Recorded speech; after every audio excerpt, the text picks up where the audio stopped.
ಕೃಷಿ ಮಂತ್ರಿ ಪ್ರತಾಪ್ ಸಿಂಹ ಗೃಹ ಮಂತ್ರಿಗಳಿಗೆ. ಧನ್ಯವಾದಗಳು ಸಭಾಪತಿಗಳೇ. ನನ್ನ ಚುಕ್ಕೆ ಗುರುತಿನ ಪ್ರಶ್ನೆ ಸಂಖ್ಯೆ 403 ಮಾನ್ಯ ಗೃಹ ಸಚಿವರಲ್ಲಿ ಕೇಳಬಯಸ್ತೇನೆ. ಮಾನ್ಯ ಸಭಾಪತಿಗಳೇ, ಉತ್ತರಗಳನ್ನು ಒದಗಿಸಲಾಗಿದೆ. ಉತ್ತರವನ್ನು ಒದಗಿಸಿದ್ದಾರೆ. ಆದರೆ ಇವತ್ತಿನ ಹೊಸ ತಂತ್ರಜ್ಞಾನದ ಯುಗದಲ್ಲಿ ಅದನ್ನು ಬೇರೆ ಬೇರೆ ರೀತಿಯಲ್ಲಿ ಬಳಕೆ ಮಾಡುವುದರ ಬಗ್ಗೆ, ದುರುಪಯೋಗ ಮಾಡುವುದರ ಬಗ್ಗೆ, ವಿಶೇಷವಾಗಿ ಪೊಲೀಸ್ ಅಧಿಕಾರಿಗಳ ಹೆಸರಿನಲ್ಲಿಯೇ ಈ ಎಲ್ಲ ವಂಚನೆಗಳು ಆಗ್ತಾ ಇರುವಂಥದ್ದು ಮತ್ತು ಲಕ್ಷಾಂತರ ರೂಪಾಯಿಯ ಹಣ ದುರ್ವಿನಿಯೋಗ ಅಥವಾ ವಂಚನೆ ಆಗ್ತಾ ಇರುವಂಥದ್ದು ಭಾಳಷ್ಟು ಪ್ರಕರಣಗಳು ಕಾಣ್ತಾ ಇದೆ. ಸಾಕಷ್ಟು ಗೃಹ ಸಚಿವರು ಅವರ ಉತ್ತರದಲ್ಲಿ ಇದರ ಬಗ್ಗೆ ತೆಗೆದುಕೊಂಡಿರುವ ಕ್ರಮಗಳನ್ನು ಹೇಳಿದ್ದಾರೆ. ಆದರೆ ನನ್ನ ವಿನಂತಿ ಇರುವಂಥದ್ದು, ಇದಿಷ್ಟೇ ಸಾಕಾಗುವುದಿಲ್ಲ ಅಂತ ಹೇಳುವಂಥದ್ದು ನನ್ನ ಆಗ್ರಹ. ಯಾಕೆಂತ ಹೇಳಿದರೆ ದಿನದಿಂದ ದಿನಕ್ಕೆ ಒಂದಲ್ಲ ಒಂದು ರೀತಿಯಲ್ಲಿ ಪ್ರಕರಣಗಳು ಬರ್ತಾ ಇರುವುದರ ಹಿನ್ನೆಲೆಯಲ್ಲಿ ಇದರ ಬಗ್ಗೆ ಜನರಲ್ಲಿ ಜಾಗೃತಿಯನ್ನು ಮೂಡಿಸುವ ದೃಷ್ಟಿಯಲ್ಲಿ ವಿಶೇಷವಾದಂತಹ ಕಾರ್ಯಯೋಜನೆ ಮಾಡಬೇಕಾದಂತಹ ಅವಶ್ಯಕತೆ ಇದೆ. ಆ ದೃಷ್ಟಿಯಲ್ಲಿ ಏನು ಹೊಸ ಯೋಜನೆಗಳು ಏನಾದರೂ ಆಗಿದೆ ಅಂತ ಹೇಳಿ ಆದರೆ ಗೃಹ ಸಚಿವರು ತಿಳಿಸಬೇಕು ಅಂತೇಳಿ ನಾನು ವಿನಂತಿಸ್ತೇನೆ. ಮಾನ್ಯ ಸಭಾಪತಿಗಳೇ, ಈ ಡಿಜಿಟಲ್ ಫ್ರಾಡ್ ಇದು ದಿನಕ್ಕೆ ಹೊಸದಾಗಿ ಇರೋದ್ರಿಂದ ದಿನಕ್ಕೆ ಭಾಳ ಜಾಸ್ತಿ ಆಗ್ತಾ ಇದೆ. ನಮಗೆ ದೇಶದಲ್ಲಿ ಅತಿ ಹೆಚ್ಚು ಸಂಖ್ಯೆಯಲ್ಲಿ ಅಪರಾಧಗಳು ಯಾವುದಾದ್ರೂ ಇವತ್ತಿನ ದಿವಸ ಆಗ್ತಾ ಇದೆ ಅಂದರೆ ಅದು ಡಿಜಿಟಲ್ ಫ್ರಾಡ್. ಇದನ್ನು ಈಗ ನಾವು ಹೊಸದಾಗಿ ಇನ್ನೂ ಒಂದು ಅದರಲ್ಲಿ ಒಂದು ಹೊಸ ಆವಿಷ್ಕಾರಗಳನ್ನು ಕಂಡಿಟ್ಕೊಂಡಿದ್ದಾರೆ, ಡಿಜಿಟಲ್ ಅರೆಸ್ಟ್. ಅದರಲ್ಲಿ ಏನು ಮಾಡ್ತಾರೆ ಅಂತ ಹೇಳಿದರೆ, ಇಂಟಿಮಿಡೇಷನ್ ಮಾಡೋದು. ನಿಮಗೆ ಫೋನ್ ಬರುತ್ತೆ ಎಲ್ಲಿಂದನೋ, ಫೋನ್ನಲ್ಲಿ ನಿಮಗೆ ಅವರು ತಿಳಿಸ್ತಾರೆ, ನೋಡಿ ನಾವು CBIಯಿಂದ ಮಾತಾಡ್ತಾ ಇದ್ದೀವಿ, ಅಥವಾ ಎನ್ಫೋರ್ಸ್ಮೆಂಟ್ ಡೈರೆಕ್ಟರೇಟಿಂದ ಮಾತಾಡ್ತಾ ಇದ್ದೀವಿ, ಇಲ್ಲ ನಾರ್ಕೋಟಿಕ್ಸ್ ಡಿಪಾರ್ಟ್ಮೆಂಟಿಂದ ಮಾತಾಡ್ತಾ ಇದ್ದೀವಿ, ನಿಮಗೆ ಒಂದು ಪಾರ್ಸೆಲ್ ಬಂದಿದೆ, ಆ ಪಾರ್ಸೆಲನ್ನು ನೀವು ಅದರಲ್ಲಿ ಡ್ರಗ್ಸು ಬಂದಿದೆ, ಅದರಿಂದ ನೀವು ಬಂದು ನಮ್ಮ ಪೊಲೀಸ್ ಸ್ಟೇಷನ್ಗೆ ಬರಬೇಕು, ಇಲ್ಲ ನಾವು ಹೇಳಿದ ಕಡೆ ಬರಬೇಕು ಅಂತ ಹೇಳಿ ಅವರು ಒಂದು ಫಾಲ್ಸು ನಂಬರಿಂದ ಮಾಡಿ ಅವರನ್ನು ಎಲ್ಲಾದರೂ ಒಂದು ಹೋಟೆಲ್ ರೂಮಿಗೋ ಅಥವಾ ಯಾವುದಾದ್ರೂ ಒಂದು ನಿಗದಿತವಾದಂಥ ಸ್ಥಳಕ್ಕೆ ಕರೆಸ್ಕೊಂಡು ಅವರ ಅಕೌಂಟ್ಸ್ ಎಲ್ಲ ಡೀಟೇಲ್ಸ್ ತೊಗೊಂಡು ಅವರ ಅಕೌಂಟ್ಸ್ನಲ್ಲಿ ಹಣ ಎಷ್ಟಿದೆ ಅದನ್ನೆಲ್ಲ ನೋಡಿಕೊಂಡು ಆ ಹಣನೂ ಕೂಡ ತೊಗೊಳೋದಕ್ಕೆ ಪ್ರಯತ್ನ ಮಾಡ್ತಾರೆ. ಇಲ್ಲದಿದ್ದರೆ ಅವರಿಗೆ ಹೇಳ್ತಾರೆ, ನೋಡಿ ನೀವು ಕೊಡಲಿಲ್ಲ, ಇಷ್ಟು ಹಣ ಕೊಡಬೇಕು, ಕೊಟ್ಟರೆ ನಿಮ್ಮ ಕೇಸೆಲ್ಲ ಬಿಟ್ಬಿಡ್ತೀವಿ, ಇಲ್ಲದೇ ಇದ್ದರೆ ನೀವು ಹಣ ಕೊಡಬೇಕು ಅಂತ. This is something called digital arrest ಅಂತ. ಅವ್ರನ್ನ ಅರೆಸ್ಟ್ ಮಾಡ್ದಂಗೆ ಮಾಡ್ಕೊಂಡ್ಬಿಡ್ತಾರೆ, ಎಲ್ಲರೂ ಒಂದು ಕನ್ಫೈನ್ಮೆಂಟ್ ಮಾಡಿ. ಇದಕ್ಕೆ ಡಿಜಿಟಲ್ ಅರೆಸ್ಟ್ ಅಂತ. ಈ ಸಂಖ್ಯೆ ಭಾಳ ಜಾಸ್ತಿ ಆಗ್ತಾಯಿದೆ ದೇಶದಲ್ಲಿ, ಇಡೀ ದೇಶದಲ್ಲೇ ಜಾಸ್ತಿ ಆಗ್ತಾಯಿದೆ. ನಮ್ಮಲ್ಲಿ ಈಗಾಗಲೇ ನಾವು 641 ಈ ವರ್ಷದಲ್ಲಿ 641 ಪ್ರಕರಣಗಳನ್ನು ದಾಖಲು ಮಾಡಿದ್ದೇವೆ.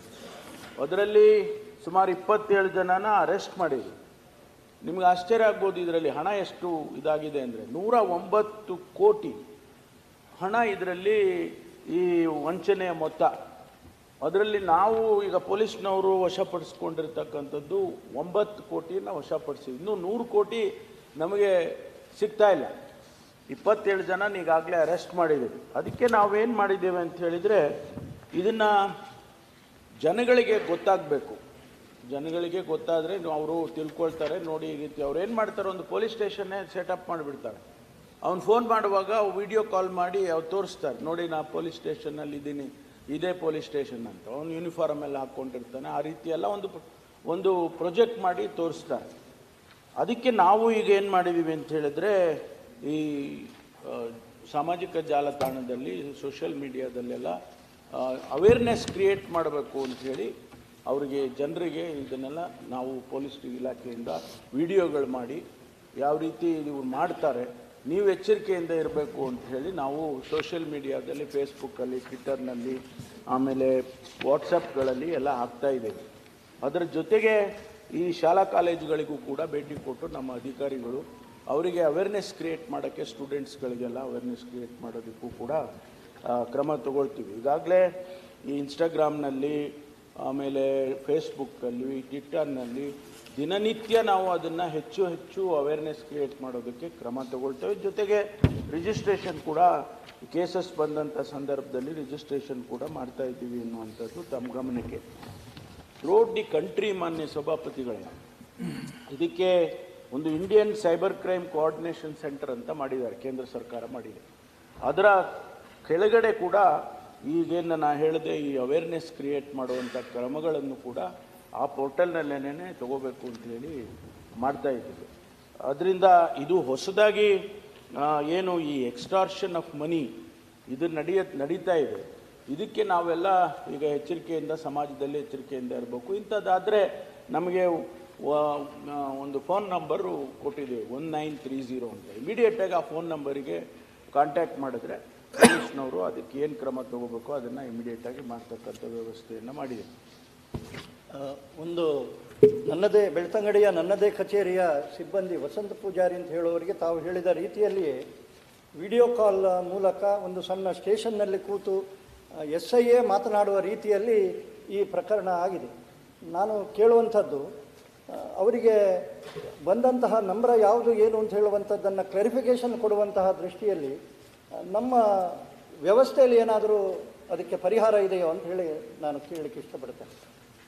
ಅಲ್ಲ, ನಾವು ಈಗ ನಮಗೆ ಒಂದು ವೇಳೆ ಕಂಪ್ಲೇಂಟ್ಸ್ ಬರುತ್ತೆ ಅಥವಾ ನಮಗೆ ಈ ನಾನು ಕೇಳುವಂಥದ್ದು ತಕ್ಷಣಕ್ಕೆ ಈಗ ಒಂದು ಫೋನಲ್ಲಿ ಬಂದಿದೆ, ಆ ಫೋನ್ ಎಲ್ಲಿಂದ ಬಂತು, ಏನು ಬಂತು ಮಾಹಿತಿ ಕೊಡುವಂತಹ ಒಂದು ವ್ಯವಸ್ಥೆ ನಮ್ಮ ಗೃಹ ಇಲಾಖೆಯಲ್ಲಿ ಇದೆಯೋ ಅಂತ ಹೇಳಿ. ಅಲ್ಲಲ್ಲ, ರೆಗ್ಯುಲರ್ ಇನ್ವೆಸ್ಟಿಗೇಷನ್ನಲ್ಲಿ, ಸೈಬರ್ ಕ್ರೈಮ್ ಇನ್ವೆಸ್ಟಿಗೇಷನ್ನಲ್ಲಿ ನಾವು ಅದನ್ನು ಆ ಫೋನ್ ನಂಬರ್ ಕೊಟ್ಟ ತಕ್ಷಣವೇ ಅದನ್ನು ಐಡೆಂಟಿಫೈ ಮಾಡಿ ಎಲ್ಲಿಂದ ಕರೆ ಬಂದಿದೆ, ಯಾರ ನಂಬರ್ ಅದು, ಅದನ್ನು ಸರ್ಚ್ ಮಾಡ್ತಕ್ಕಂಥದ್ದು ಆ ಇನ್ವೆಸ್ಟಿಗೇಷನನ್ನು ಕಂಟಿನ್ಯೂಸ್ ಆಗಿ ಮಾಡ್ತಾರೆ.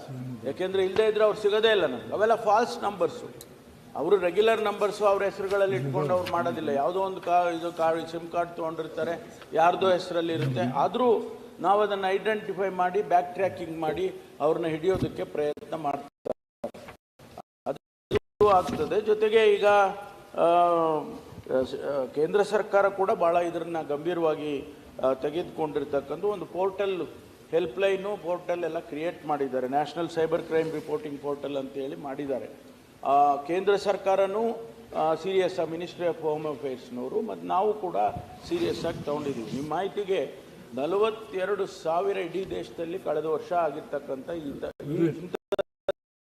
ಈ ಡಿಜಿಟಲ್ ಫ್ರಾಡ್ನಲ್ಲಿ ಕರ್ನಾಟಕದಲ್ಲೇ 11,000 ಆಗಿದೆ. ಅದರಿಂದ ಇದಕ್ಕೆ ಹೆಚ್ಚು ಹೆಚ್ಚು ನಾವು ಹೊತ್ತು ಕೊಡ್ತಾ ಇದ್ದೀವಿ ಅಂತಕ್ಕಂಥದ್ದು.